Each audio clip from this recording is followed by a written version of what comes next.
পৌঁছানো। আমরা চেষ্টা করেছি কোন মানুষ অসুস্থ হলে তাকে হসপিটালে পৌঁছানো, সেটাই পুয়াবাগান পঞ্চবটি উন্নয়ন কমিটি করতে পেরেছে।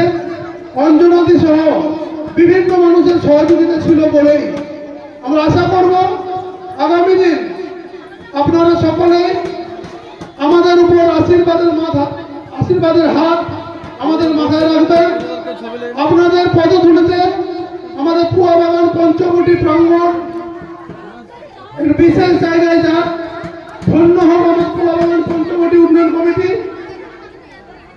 আজ পুয়াবাগান পঞ্চবটি উন্নয়ন কমিটির কথা বলতে গেলে যেটা বলতে হয়, এই 17 বছর আগে আমি কয়েকজন ক্ষুদ্র মানুষ যারা গ্রামে গঞ্জে খুব একটা অবহেলার চোখে যারা দেখত, তাদেরকে নিয়ে আমি শুরু করেছিলাম। কোনো ভদ্রলোক ভালো লোক আসেনি, তারা নিয়ে আমি শুরু করেছিলাম।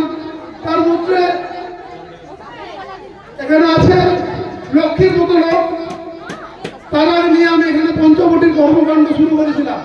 আমি আজ ধন্য, আমি এবং গর্বিত যে আজকে এই পুয়াবাগান পঞ্চবটি উন্নয়ন কমিটির কর্মকাণ্ডে বাঁকুড়া বিশ্ববিদ্যালয়ের অধ্যাপিকা মাননীয় অঞ্জনা মাহাতোর মতো মানুষ আমাদের পাশে দাঁড়িয়েছেন।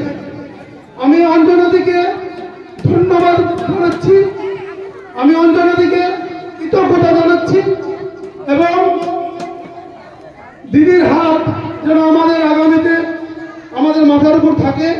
দিদির সাহায্যে যেন আমরা আগামী দিন আরো পথ এগিয়ে যেতে পারি, সেই কামনা করে আমি আমার এই ক্ষুদ্র বক্তব্য শেষ করলাম।